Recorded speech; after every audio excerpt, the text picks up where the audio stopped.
الحمد لله رب العالمين والصلاة والسلام على أشرف الأنبياء والمرسلين نبينا محمد وعلى آله وأصحابه أجمعين أما بعد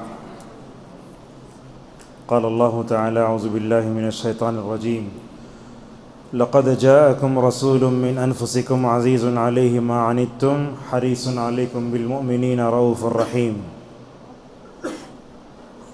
11ویں پارے کی الحمدللہ تلاوت مکمل ہوئی ہے۔ سورہ توبہ کا تھوڑا حصہ اور سورہ یونس کی مکمل تلاوت ہوئی ہے۔ کل کے درس میں دو چیزیں باقی تھیں، اس کو ذکر کر کے اپنے درس کو آگے بڑھاتے ہیں۔ رسول اللہ صلی اللہ علیہ وسلم جب مدینہ پہنچے تو آپ کو دشمنوں سے سابقہ پڑا۔ اس میں ایک طرف یہودی تھے اور اس کے بعد دوسرے منافقین بھی تھے جو اپنے آپ کو مسلمان کہلاتے تو زبان کے اعتبار سے مسلمان مگر دل کے اعتبار سے وہ کافر تھے۔ ان کا ایک سردار تھا، اس کا نام تھا عبداللہ ابن ابی، اسے بولتا رئیس المنافقین۔ وہ رسول اللہ صلی اللہ علیہ وسلم کو بڑی تکلیف دیتا تھا۔ ہمیشہ اللہ کے نبی کو تکلیف دینے کا کوئی بھی راستہ آتا تو فوراً اس کو اپنا لیتا۔ اسی لیے اس صورت میں کہا والذین یؤذون رسول اللہ لہم عذاب علیم، جو رسول اللہ کو تکلیف دیتے ہیں انہیں بڑا خطرناک انجام عذاب سے دوچار ہونا پڑے گا۔ اللہ کی نبی صلی اللہ علیہ وسلم کے چچا حضرت عباس رضی اللہ عنہ مدینہ تشریف لائے تو عباس رضی اللہ عنہ ذرا موٹے تھے، غور سے سنیے واقعہ ہے اس لیے کہ مجھے اس واقعے سے لے کر جوڑنا ہے۔ تو عباس رضی اللہ عنہ موٹے تھے، کسی کی بھی قمیص ان کو بس نہیں آ رہی، تو حضرت عباس رضی اللہ عنہ کو کیا کیا، وہ یہود جو منافقین کا سردار تھا اس نے اپنے شرٹ دی پہننے کے لیے، کس کو؟ رسول اللہ کے چچا کو۔ اب دے کر احسان ختم ہو گیا۔ اس کے بعد ہوا یہ ہے کہ عبداللہ ابن ابی کا انتقال ہو گیا۔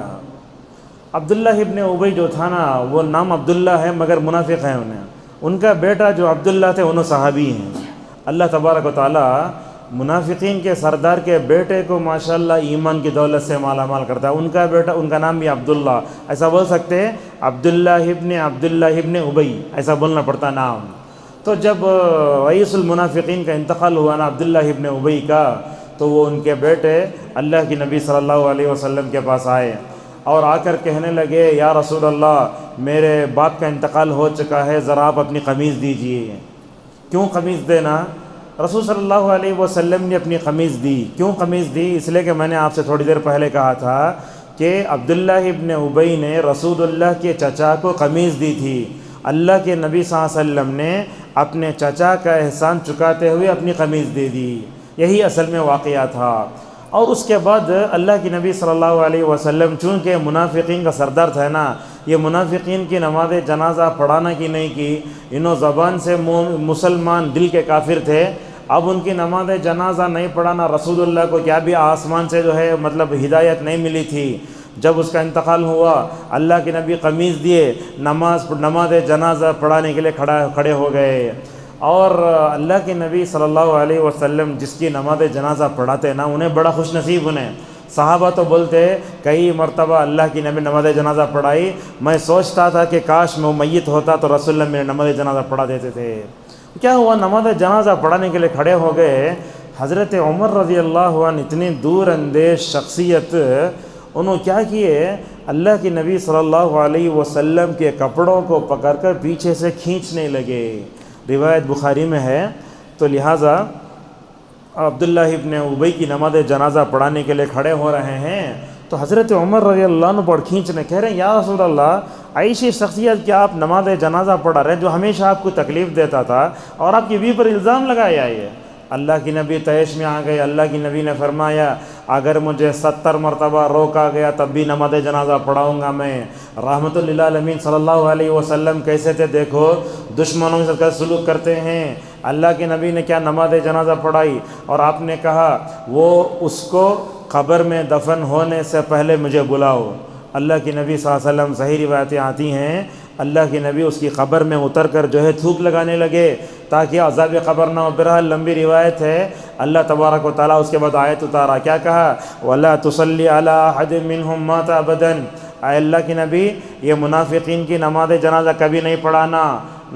کیوں؟ اس لیے کہ نماز جنازہ جب پڑھا دیتے ہیں تو گویا اس کی مغفرت ہو جاتی ہے۔ اور کہا وَلَا تَقُمْ عَلَىٰ قَبْرِهِ، اور اس کے قبر کے پاس کھڑے بھی نہیں ہونا۔ اللہ کے نبی اس کے بعد کسی کے منافق نماز جنازہ نہیں پڑھائے۔ حضرت عمر رضی اللہ عنہ کا دور آیا، ابو بکر کا دور آیا، عمر کا دور آیا۔ عمر کی دور اندیشی دیکھو کیسی ہے۔ عمر رضی اللہ عنہ جب نماز جنازہ لایا جاتا تو منافق کا نماز جنازہ ہو تو نہیں پڑھاتے، بولتے حذیفہ جو اللہ کی نبی صلی اللہ علیہ وسلم کے رازدار صحابی تھے، اے حذیفہ اللہ کی نبی نے تم کو منافقین کے بارے میں بتایا نا، تم نماز جنازہ پڑھو، نماز جنازہ نہیں پڑھاتا۔ تو اس طریقے سے اس سے معلوم ہوتا ہے منافق دو طریقے کے ہوتے ہیں، ایک ہوتے ہیں عقیدے کے منافق جو مکمل طور پر کافر ہیں۔ اسی لیے سورۃ التوبہ میں جہاں منافقین کا تذکرہ ہوا، اللہ تعالیٰ نے ان کو کفار ساتھ ملا کر ذکر کیا ہے۔ اچھا اس زمانے میں عقیدے کے منافقین ہیں کہ ہاں ہیں؟ یہ کون بولے تو شیعہ۔ انہوں کیا کرتے؟ زبان سے اسلام کا دعویٰ کرتے مگر دل میں نعوذ باللہ حضرت ابو بکر رضی اللہ عنہ کے خلاف اور حضرت صحابہ کرام کے خلاف بغض و عداوت رکھتے، لہذا وہ عقیدے کے منافقین آج بھی ہیں۔ اور ایک مثال ہے منافقین کی عملی نفاق۔ مثال کے طور پر نماز کو دیر سے آنا، بیزار سے بیٹھنا اور جلدی چلے جانا، زیادہ دعا نہیں کرنا، تو جو کرتے ہیں اس کو کہتے ہیں عملی نفاق۔ اسی صورت کے آخری میں اللہ تبارک و تعالیٰ نے 10ویں پارے کے آخری میں ایک بات یہ بتائی، غزوہ تبوک کو رسول اللہ صلی اللہ علیہ وسلم نے نکلنے کا حکم دیا، چلو۔ بعض صاحب ایسے تھے جو فقیر تھے، جن کے پاس کچھ بھی نہیں تھا، اللہ کے نبی کے پاس آ کر بولا یا رسول اللہ جنگ میں جانا چاہتے ہیں، ہمارے پاس ہتھیار نہیں ہے جنگ کے لیے۔ اللہ کے نبی صلی اللہ علیہ وسلم نے فرمایا اے صحابہ کی جماعت، میرے پاس تم کو دینے کے لیے ہتھیار نہیں ہیں۔ کیسے ہے دیکھو صحابہ اکرام، اللہ فرماتا ہے تولوا واعینہم تفیض من الدمع حزنا الا یجدوا ما ينفقون۔ وہ صحابہ اکرام کو جب جنگ کے وسائل نہیں ملے، نہ سامان، واپس جا رہے تو آنکھوں سے آنسو جاری تھے، اس لیے کہ رسول اللہ کے ساتھ آخری مرتبہ جنگ میں شریک ہونے کا موقع نہیں ملا تھا۔ اس کے بعد اللہ تبارک و تعالیٰ یہ بتاتا ہے کہ اے اللہ کی نبی صلی اللہ علیہ وسلم، یہ منافقین آ کر غزوہ تبوک کو نکلنے سے پہلے جھوٹے ہیلے بہانے پیش کیے، آپ کو تحقیق کر کے جو ہے کیا کرنا تھا، اجازت دینا تھا، مگر آپ نے تحقیق کے بغیر جو اجازت دی وہ غلط ہے۔ اللہ نے کہا عفی اللہ عنک، اللہ تعالیٰ آپ کو معاف کرے، لما اذنت لہم، آپ نے منافقین کو اجازت کیوں دی، یہاں تک کہ اس میں سچا جھوٹا کون ہے معلوم ہو جاتا۔ آپ جانتے ہیں قرآن میں عذاب قبر کی طرف بھی اشارہ ہے کئی جگہ، کہاں ہے؟ ایک تو سورہ ابراہیم میں آیتیں آئیں گی یثبت اللہ الذین آمنوا بالقول الثابت، یہاں مراد جو ہے وہ اللہ کی نبی صلی اللہ علیہ وسلم فرماتے ہیں یہاں قول ثابت سے مراد عقید توحید ہے۔ بندہ عقید توحید پر رہتا ہے تو اللہ تعالیٰ اس کو قبر میں بھی ماشاءاللہ کیا کرتا ہے، جواب دینے کے لیے آسانی پیدا فرماتا ہے۔ یہاں بھی عذاب قبر کی طرف اشارہ ہے، سنعذبہم مرتین، ہم ان کو 2 مرتبہ عذاب دیں گے، کب وہ قبر میں بھی اور آخرت میں بھی۔ اور ایک جگہ بھی آیا ہے تو تقریباً سورہ مومن میں الاعراب اشد کفرا ونفاقا، اور ایک جگہ مما خطیئاتہم اغرقوا فادخلوا نارا۔ ہمارا درس یہاں چل رہا ہے تو ہم عوام میں یہ بات سنتے ہیں، مولوی صاحب خالی آیتیں پڑھتے ہم نہ سمجھ میں نہیں آ رہا۔ یہ اصل کرنے کا کیا ہے، درس قرآن ہے، ہم آپ کو آیتیں بتاتے ہیں فلاں جگہ ہے، فلاں جگہ فلاں جگہ ہے۔ اگر ہر آیت کا نمبر ترجمہ بولے تو ہمارے پاس وقت نہیں ہے، لہٰذا دروس کے بارے میں ایسی ویسی غلط باتیں نہیں پھیلانا چاہیے۔ آپ کو اچھا لگا سنیے، اگر اچھا نہیں لگا تو اٹھ کے چلے جائیے، بہتر ہے۔ اب غلط باتیں پھیلانا، ایسا بولتے ویسا بولتے، انہوں جو دلائل بولتے پورے ہمارے سر پہ چل جا رہی، ایسی باتیں جو ہوتی نا علماء کے بارے میں بولنا نہیں چاہیے، اس لیے کہ دن بھر آپ بھی روزے میں بھی روزہ رکھتا ہوں، دن بھر تھکے رہتے ہیں، یہ پوری تیاری کر کے یہاں آنے کے بعد پھر بھی گالیاں سننا اور پھر غلط باتیں سننا یہ اچھی بات نہیں ہے۔ میں اس کی وضاحت کر دینا چاہتا، کوئی بھی عالم آتا ہے نا تیاری کر کے آتا ہے، صبح سے شام تک وہ پوری مطلب 50 60 80 آیتیں ہوتی ہیں، ان میں سے چن کے ماشاءاللہ جو ہے لوگوں کے سامنے پیش کرتا ہے، تو اس طرح کی غلط باتیں ہوتی ہیں، دل کو تکلیف بھی ہوتی ہے۔ لہٰذا آپ لوگوں سے گزارش ہے کہ علماء کی قدر ہے، حفاظ کی قدر کریں، اور جو باتیں بتائی جاتی ہیں تو اچھی لگتی ہے تو سنیے اسے، اور جو ہے میں سنتا ہوں رمضان میں جو سنتے ہیں غیر رمضان میں مزہ نہیں آتا۔ اس طریقے سے اللہ نے اور ایک بات بھی یہاں جو ہے کہا، صحابہ کون ہیں، ان کی تعریف کرتے ہوئے علماء نے بتایا جو حالت ایمان میں رسول اللہ کو دیکھتے ان کو صحابی کہتے ہیں، یہاں تک کہ حالت ایمان میں جو ہے ان کا انتقال ہو جاتا ہے۔ ہمارے پاس حقوق بتاتے، سب سے پہلے کس کا حق؟ اللہ کا حق، اس کے بعد کس کا حق؟ رسول اللہ صلی اللہ علیہ وسلم کا حق، اس کے بعد کس کا حق؟ ماں باپ کا حق، لیکن انہی حقوق میں صحابہ کا حق بھی آتا ہے۔ اگر اللہ کے نبی صلی اللہ علیہ وسلم صحابہ کی شکل میں یہ جماعت نہ چھوڑتے یہ دین ہم تک نہیں پہنچتا۔ لہذا صحابہ کے حقوق بھی ہمیں اپنے دلوں میں بٹھانا چاہیے۔ کیا ہے؟ صحابہ کا پہلا حق بیان کرتے ہوئے مدینہ کے مشہور عالم دین ہے صالح سندھی حفظہ اللہ کہتے ہیں صحابی کا پہلا حق یہ ہے دل میں ان کے بارے میں محبت ہونا چاہیے اور زبان سے ان کی تعریف کرنا چاہیے۔ کسی بھی صحابی کے بارے میں منہ کھلت کیا کرنا؟ ان کا ذکر خیرج کرنا چاہیے۔ ہمارے پاس کچھ جماعتیں، کچھ شخصیتیں اور کچھ ایسے کتابیں ہیں جن کو پڑھ کر صحابہ کے بارے میں ہمارا ذہن غلط ہوتا ہے۔ لہٰذا ایسی کتابوں سے، ایسے یوٹیوب چینل سے، ایسے علماء سے جو صحابہ اکرام کے بارے میں نعوذ باللہ غلط باتیں پھیلاتے ہیں کبھی ان کے دروس کو نہیں سننا چاہیے۔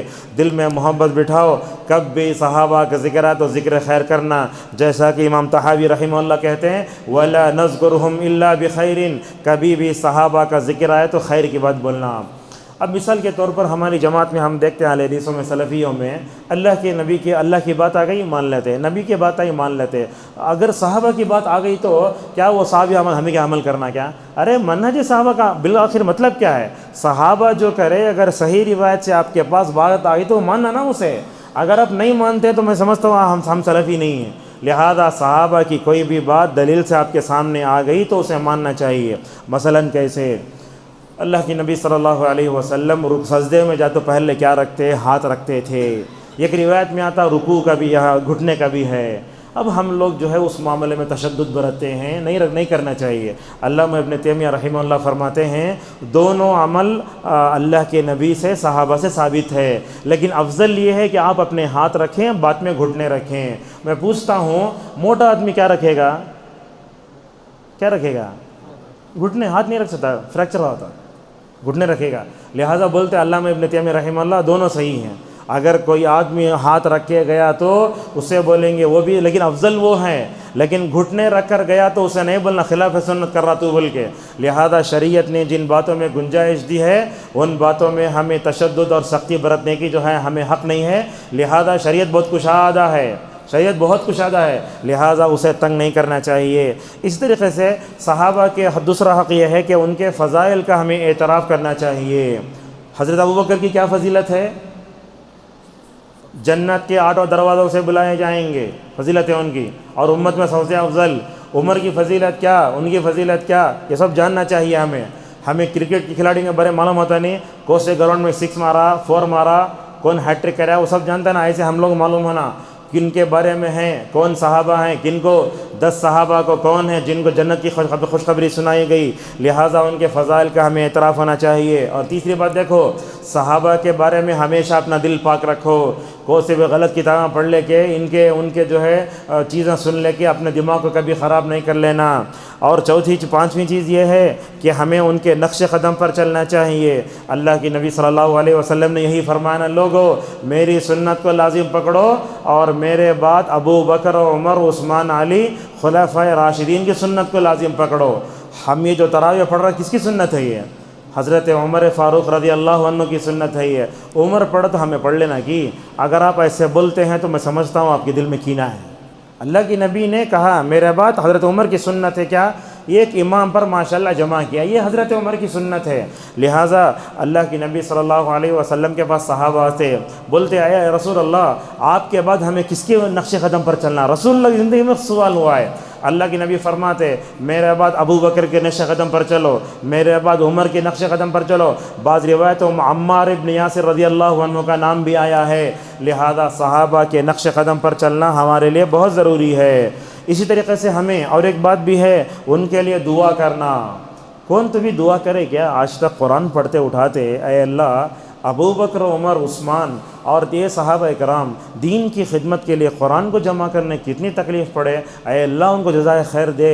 یہ دعا کب آتی؟ دل پاک رہے تو آتی، اور دل جب گندہ رہے تو نہیں آتی۔ اسی لیے کہا سورۃ الحشر میں ربنا اغفر لنا ولاخواننا الذین سبقونا بالایمان، اے اللہ ہم سے پہلے جتنے لوگ ہیں سب کو بخش دے اور ان کے دلوں میں ان کے بارے میں ہمارے دلوں میں کینہ نہ رکھ۔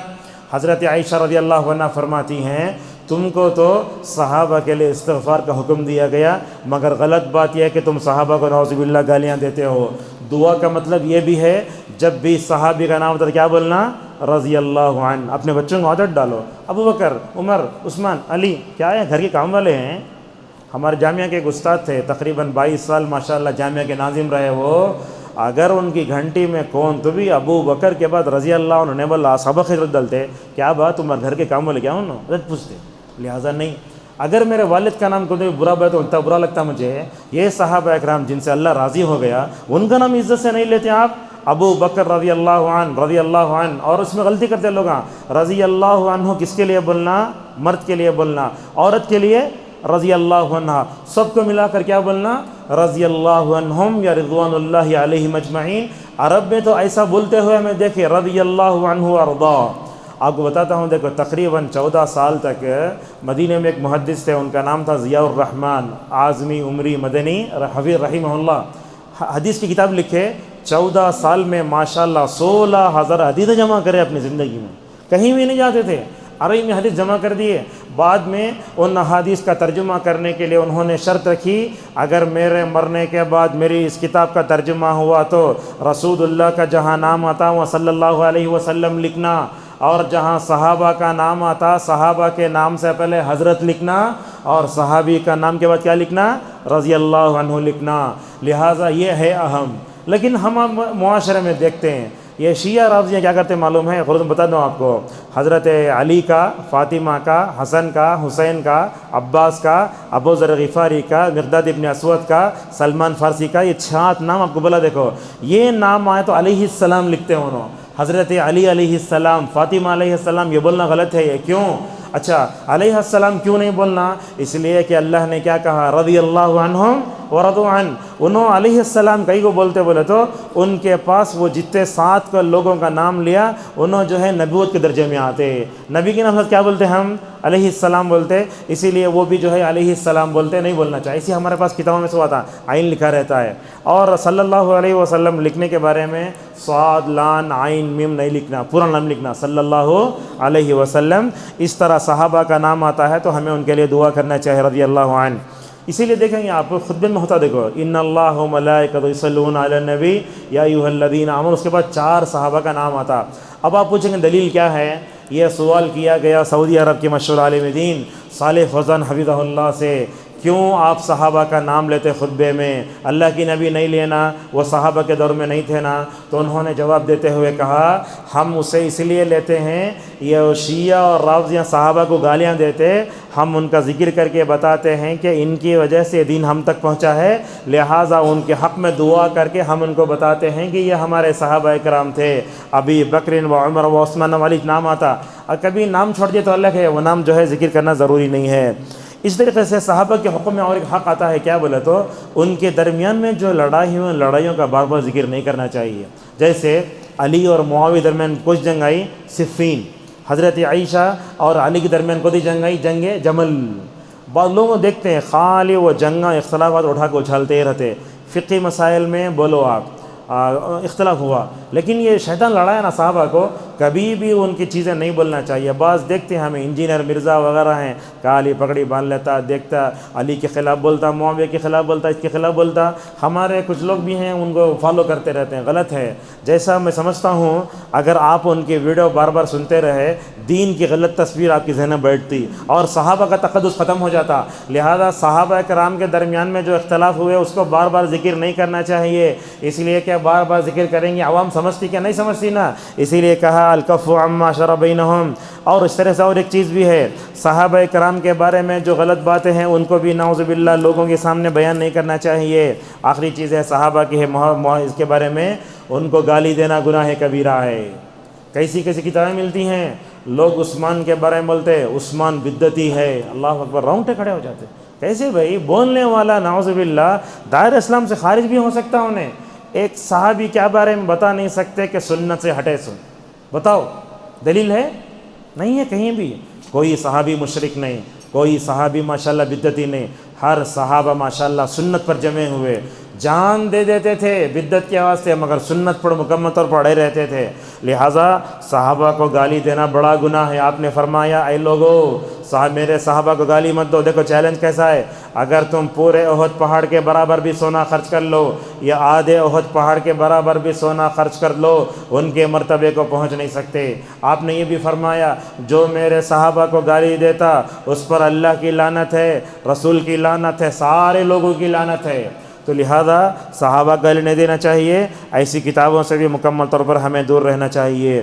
اس کے بعد اللہ تبارک و تعالیٰ نے کہا تمام صحابہ جنتی ہیں، کوئی صحابی جہنم میں نہیں جائے گا، جیسا کہ اللہ فرماتا ہے کیا ہے، اعد لہم جنات تجری تحتها الانہار خالدین فیہا۔ کئی روایتیں ہم پورے امت کا اس بات پر اتفاق ہے کہ تمام صحابہ صحابیات جنتی ہیں۔ ایک حدیث آتی ہے اللہ کی نبی صلی اللہ علیہ وسلم نے فرمایا جن آنکھوں نے مجھے دیکھا ان آنکھوں کو جہنم کی آگ چھوئے گی نہیں۔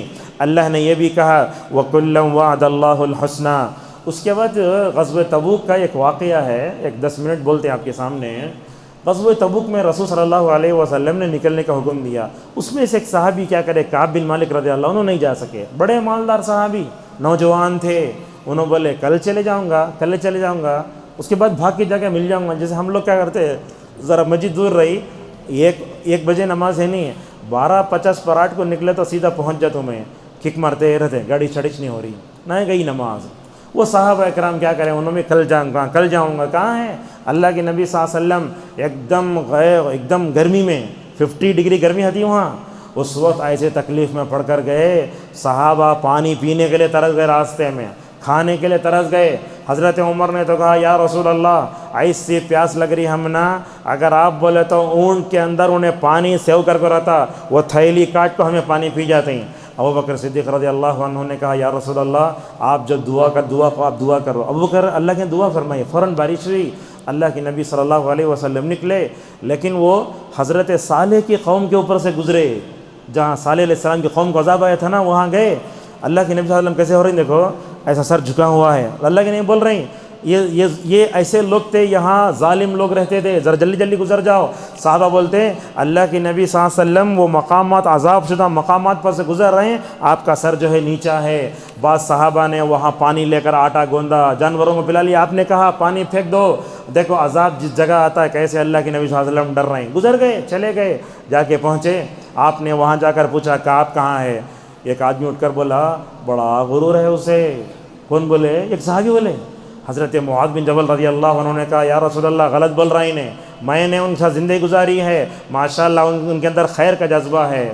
اللہ کے نبی صلی اللہ علیہ وسلم واپس آئے، میں سمجھتا ہوں مدینے سے سب سے زیادہ غائب اسی جنگ میں تھے آپ، اور اسی جنگ سے واپس آنے کے بعد وہ اشعار پڑھے ہیں، طلع البدر علینا وجب الشکر علینا۔ ہمارے علماء بھی کیا کرتے، ہجرت کے موقع پر پڑھے بولتے، غلط ہے بات وہ، اس لیے کہ ثنیۃ الوداع جو جگہ ہے نا، مکہ مدینے کے درمیان میں نہیں ہے، وہ شام اور مدینے کے درمیان میں ہے۔ علامہ ابن القیم رحمہ اللہ نے بتایا ہے، کئی دنوں تک غائب تھے نا، بولے آج تو 14ویں رات کا چاند ہمارے اوپر طلوع ہو گیا۔ رسول اللہ صلی اللہ علیہ وسلم آئے، جا کے منافقین بولے اے محمد صلی اللہ علیہ وسلم ہمیں جھوٹے تھے، ہم نہ آنے نہیں ہوا۔ تو حضرت کعب بن مالک رضی اللہ عنہ اس میں ہیں، تو کعب بن مالک رضی اللہ عنہ سے آ کر جو ہے لوگوں نے کہا تمہیں بھی جا کے جھوٹے ہیلے بہانے پیش کر ڈالو۔ حضرت کعب بن مالک رضی اللہ عنہ نے کہا نہیں، میں تو رسول اللہ جھوٹ نہیں بولوں گا۔ اور پوری تاریخ دیکھو آپ، ماشاءاللہ کوئی صحابی جھوٹا نہیں ہے، پورے صحابہ سچے ہیں۔ اللہ نے کہا یا ایھا الذین آمنوا اتقوا اللہ وکونوا مع الصادقین، ایمان والو سچے کے ساتھ رہو۔ تو کیا کیا اللہ کی نبی نے فرمایا یہ 3 صحابہ کے ساتھ بائیکاٹ کرو، کونی باتش نہیں کرنا۔ لمبا واقعہ ہے، اس میں 3 صحابہ تھے، کعب بن مالک، ہلال ابن امیہ اور مرارہ بن ربیع رضی اللہ عنہم اجمعین۔ وہ 3 لوگ تھے، تو اللہ کی نبی نے کہا کوئی بات نہیں کرنا، کوئی لین دین نہیں کرنا۔ تینوں صحابہ سے کہہ دیا، اور کہا اس میں سے 2 صحابہ ذرہ 50 کے اوپر تھے، لیکن کعب بن مالک رضی اللہ عنہ ذرا نوجوان تھے انہوں۔ تو اللہ کی نبی نے فرمایا ایسا کرو، ان 3 صحابہ سے کہو کہ بیویوں سے الگ ہو جائیں۔ اللہ اکبر، پورا مدینہ کوئی سلام کا تو بات بھی نہیں کرتے تھے۔ ہوا کیا، اس کے بعد وہ 2 صحابی جا کر بولے یا رسول اللہ ہمیں بڈھے ہو گئے ہیں، بیویوں کے بغیر نہیں رہ سکتے، کیا کروں؟ اللہ کی نبی صلی اللہ علیہ وسلم نے انہیں اعلان اجازت دے دی بیویوں کے ساتھ رہو، مگر آپ نے کعب بن مالک رضی اللہ عنہ سے کہا نہیں، بیوی کے پاس نہیں جانا، اور بیوی کو ان کے ماں کے گھر بھیج دو۔ کعب بن مالک نے بیوی سے کہا تم اپنی ماں گھر چلے جاؤ۔ 50 دن کا بائیکاٹ، مدینے میں کوئی بات نہیں کرتا، کیوں؟ اس لیے کہ مال رکھ کر بھی رسول اللہ کے ساتھ جنگ میں نہیں گئے، اللہ نے سبق سکھایا۔ اللہ اکبر، وہ 50 دن کیسے گزرے؟ اللہ تعالیٰ سورہ توبہ کی آیت میں اس کا ذکر کرتے ہوئے فرماتا ہے، کعب بن مالک رضی اللہ عنہ کہتے ہیں زندگی گشادگی کے بعد جو تنگ ہو گئی تھی، کوئی بھی آ کر میں جا کر رسول اللہ کو سلام کرتا، رسول اللہ ایسے ہو جاتے، وہ تبسم المغضب، اللہ کے نبی تو سر پھیر لیتے، اور نبی جس صحابی کو دیکھ کر وہ چہرہ پھیریں کیا حالت ہوتی تھی۔ 50 دن کا بائیکاٹ گزرا۔ کعب بن مالک رضی اللہ عنہ کو تھے پورے مدینے میں گھومتا میں، میرے سے کوئی بات نہیں کرتا، کوئی سلام کا جواب تک نہیں دیتا تھا۔ ایک دن ایسے ہوا، گھر کی چھت پر میں چڑھا، نماز فجر پڑھا، تو ایک آدمی آ کر بولا اے کعب دیکھو تم 3 صحابہ کی توبہ قبول ہو چکی ہے۔ کعب بن مالک رضی اللہ عنہ کہتے ہیں میں گھوڑے پر سوار ہوا، ایک صحابی لا کر مجھے جو ہے کیا کپڑے دیے پہننے کے لیے، وہ نئے کپڑے پہن کر میں جو ہے گھوڑے پر سوار ہو کر میں مسجد نبوی صلی اللہ علیہ وسلم گیا۔ تو جا کر جیسے ہی پہنچا میں دیکھتا ہوں کہ رسول اللہ صلی اللہ علیہ وسلم وہاں بیٹھے ہیں۔ تو اس سے پہلے سلام کرتے تھے، اللہ کے نبی ایسا کرتے تھے، مگر کعب بن مالک رضی اللہ عنہ کہتے ہیں جب میں اپنے گھوڑے کو باہر نکال کر کے اچھے کپڑے پہن کر جا کر رسول اللہ کے سامنے بیٹھا تو دیکھتا ہوں آپ کا چہرہ ایک دم جو ہے 14ویں رات کے چاند کی طرح کھل رہا ہے۔ کعب بن مالک رضی اللہ عنہ نے پوچھا یا رسول اللہ یہ جو آپ بولے نا توبہ قبول ہو گئی ہے، یہ آپ کی طرف سے اللہ کی طرف سے ہے؟ تو کعب بن مالک رضی اللہ عنہ جواب دیتے ہوئے نبی نے فرمایا اصل یہ اللہ کی طرف سے ہے۔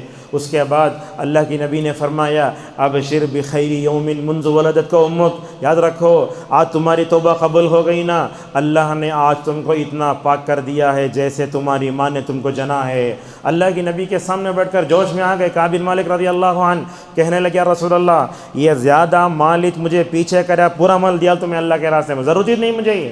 اللہ کی نبی نے فرمایا کعب جوش میں آنے کی ضرورت نہیں ہے، ذرا اپنے آپ پہ رحم کرو۔ تو کعب بن مالک رضی اللہ عنہ کہتے ہیں یا رسول اللہ یہ جو میرے پاس سے جو خیبر کا مال ہے وہ رکھ لیتا ہوں۔ کعب بن مالک رضی اللہ عنہ رسول اللہ کے سامنے بیٹھ کر بولنے لگے یا رسول اللہ سچائی کی وجہ سے اللہ نے مجھے نجات دی ہے، آپ میرے لیے دعا کریں کہ جو ہے سچائی پر باقی رہوں۔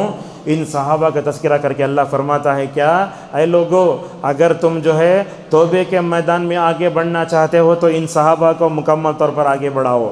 ایک بات یہ بھی ہے مسجد نبوی ہے، مسجد نبوی کے قبلے میں مسجد قباء ہے، منافقین کیا کرے ان دونوں کے درمیان میں ایک مسجد بنائیں، اسے بولتے مسجد زرار تھی۔ وہ بنانے کا مقصد کیا تھا؟ اللہ فرماتا ہے ڈیوائڈ اینڈ رول، مسلمانوں کو بانٹنا اور اللہ اور اس کے خلیفہ اعلان جنگ کرنا۔ وہ تبوک کو جانے سے پہلے آ کر اس کے جو ہے افتتاح کے لیے رسول اللہ کے لیے ذرا آؤ تمہیں نماز پڑھاؤ نا، اللہ کی نہیں بولے میں تبوک کو جانا ہے آ کر میں نماز پڑھتا ہوں۔ اللہ نے جو ہے وہی اتاری اے اللہ کے نبی یہ منافقین غلط مقاصد کے لیے مسجد بناتے ہیں، آپ اس میں جانا بھی نہیں، کھڑنا بھی، نماز بھی نہیں پڑھنا۔ اللہ کے نبی نے بعض صحابہ کو بھیجا جلا دو مسجد کو۔ تو اس سے کیا معلوم ہوتا؟ مسجدوں میں دلوں کے جوڑنے کا کام ہونا، دلوں کے توڑنے کا کام ہوا تو وہ مسجد نہیں ہے۔ لہٰذا دیکھتے ہم کندھے سے کندھا پیر سے پیر ملاتے مگر دل ہمارے جمتے نہیں ہیں۔ دلوں کو پاک رکھو، یہ قریب مل کر کھڑے ہو جاؤ۔ جب آپ ایک دوسرے سے مصافحہ کرتے وہ بھی آپ بتاتے ہیں میرا دل پاک ہے۔ آج تو ایسا ہے، لوگ ایسا مصافحہ کرتے ہیں، کہاں ہے دل پاک ہے؟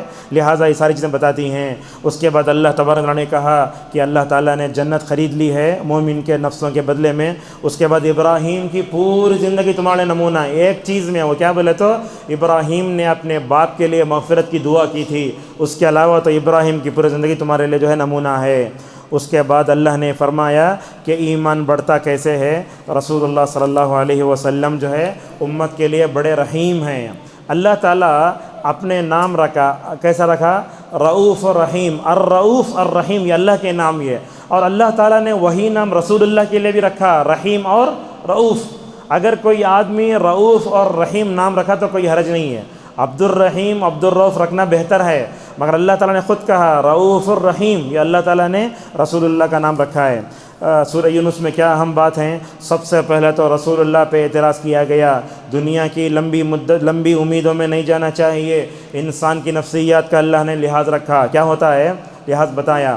انسان جب بیمار ہوتا ہے تو کیسے کیسے پکارتا ہے، دیکھو اللہ نے کہا دعانا لجنبی، کبھی وہ لیٹ کر پکارتا ہے، کبھی کھڑے ہو کر پکارتا ہے، اور کبھی لمبی لمبی دعائیں کرتا ہے۔ جیسے ہی مصیبت چل جاتی ہے بندہ اللہ کو بھول جاتا ہے، نہیں ہونا چاہیے۔ اور ان کفار مکہ نے کہا اے اللہ کی نبی یہ قرآن نہیں دوسرا لاؤ، نبی کے بے داغ سیرت کے بارے میں بتایا گیا۔ ایک بات دیکھو، یہ دنیا کی بھی پیسوں کی محبت ہمیں پریشان کرتی ہے، اس بارے میں ایک ضابطہ یاد رکھو۔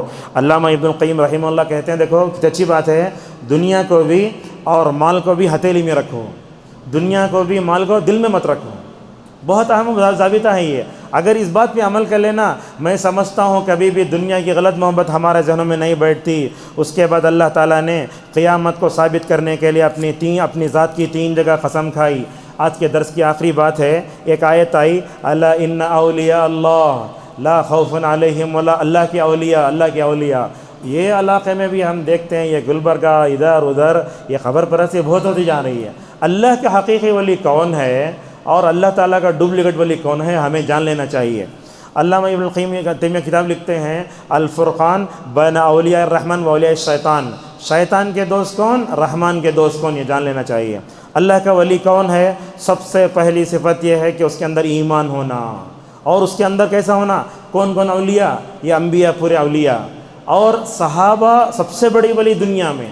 اگر آپ اولیاء میں صحابہ کو نکالے تو اولیاء کی تاریخ ناقص ہو جائے گی۔ تو ایمان سب سے پہلے ہونا، دوسری شرط یہ ہے کہ تقوی ہونا، تیسری شرط یہ ہے کہ اللہ کی اطاعت کرنے والا ہونا، چوتھی صفت یہ ہے کہ رسول اللہ کی اطاعت کرنے والا ہونا۔ اللہ کا ولی وہ ہوتا ہے جو اللہ کی خاطر محبت بھی کرتا ہے، دشمنی بھی کرتا ہے، اور ایک صفت یہ ہے کہ وہ عبادت میں غلو نہیں کرتا۔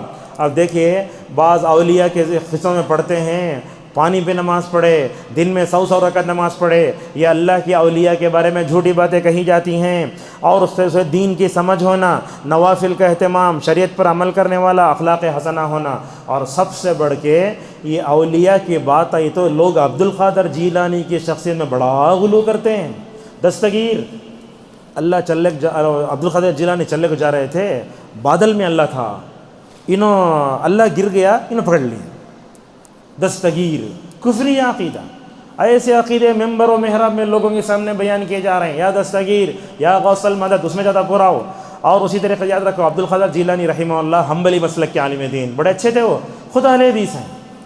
آپ زندگی میں دیکھو سینے پہ ہاتھ باندھنا، رفع الیدین کرنا، انگلی ہلانا، اور بولتے ہیں میں سمجھتا ہوں اہل الحدیث فرقہ ناجیہ ہے، یہ ساری باتیں انہیں موجود ہیں، لیکن ان کے شان میں غلو کر کے نعوذ باللہ بڑی خطرناک باتیں کہتے ہیں۔ اور یہ بات یاد رکھیے ہر ولی کے لیے وہ کرامت کا ہونا بھی ضروری نہیں ہے۔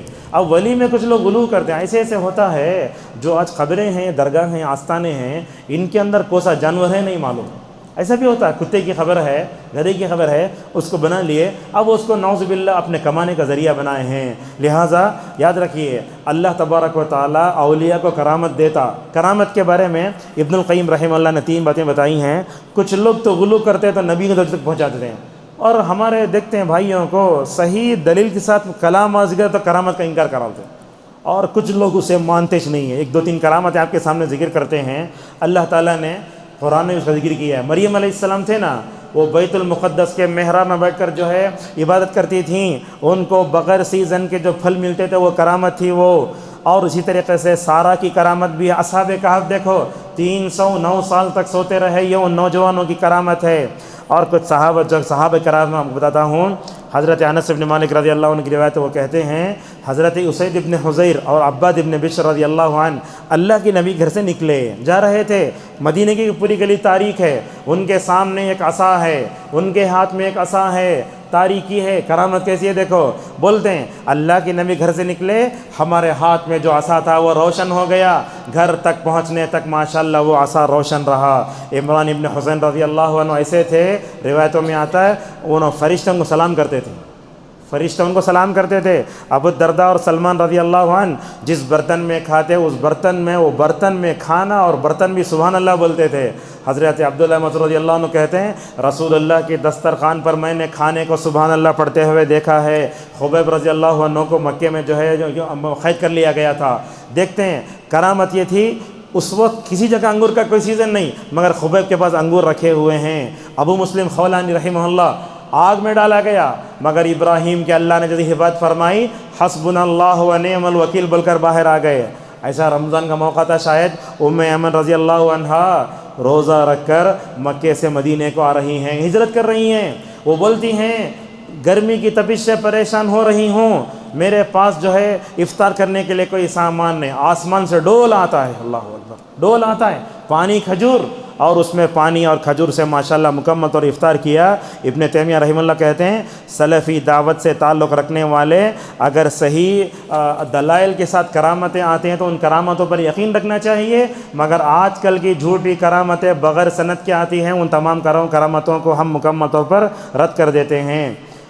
اس میں ایک بات یہ بھی بتاتے ہیں آپ کو، مثال کے طور پر علامہ ابن تیمیہ کے زمانے میں ایک آدمی ہوا میں اڑنے لگا، لوگ بولے کرامت ہے، بولے شیطان ہے یہ، لہٰذا ایک برا آدمی ہے، اس کے پاس کیا ہوئی چیز آ گئی تو شیطانی طرف سے کرتا، وہ کرامت نہیں ہوتی۔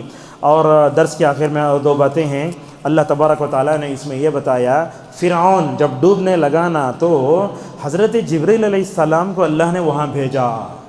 اللہ کے نبی نے پوچھا جبرائیل فرعون کے ڈوبتے وقت آئے کیوں تمہیں؟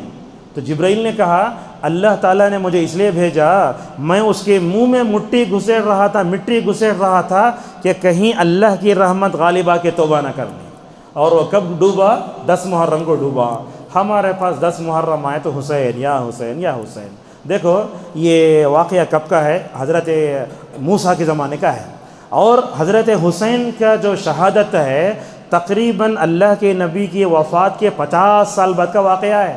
لہٰذا محرم آیا تو یہ وہ بنا لے کے کچھ بھی نہیں کرنا، ہمیں اس کو یاد رکھنا، اور محرم آیا تو روزہ رکھنا۔ ایک روزہ کتنے ہیں؟ 2 3 ایسا ہے، اور محرم کا روزہ رکھے تو کیا ہوتا ہے؟ اللہ تعالیٰ 1 سال گناہ معاف کرتا، عرفے کے روزہ رکھے تو 2 سال گناہ معاف ہوتے۔ ماشاءاللہ ابن القیم رحمہ اللہ کو اللہ جائے کیا کیا باتیں بتاتے علماء، بولتے محرم کا روزہ رکھے تو 1 سال کے روزہ اس لیے معاف ہوتے، اس لیے کہ اس کا تعلق موسیٰ کی شریعت سے ہے۔ عرفے کا روزہ رکھے تو 2 سال گناہ اس لیے معاف ہوتے کہ اس کا تعلق رسول اللہ صلی اللہ علیہ وسلم کی شریعت سے ہے۔ اللہ نے اس صورت میں یونس علیہ السلام کے قصے کا ذکر فرمایا۔ یونس علیہ السلام کیا کرے؟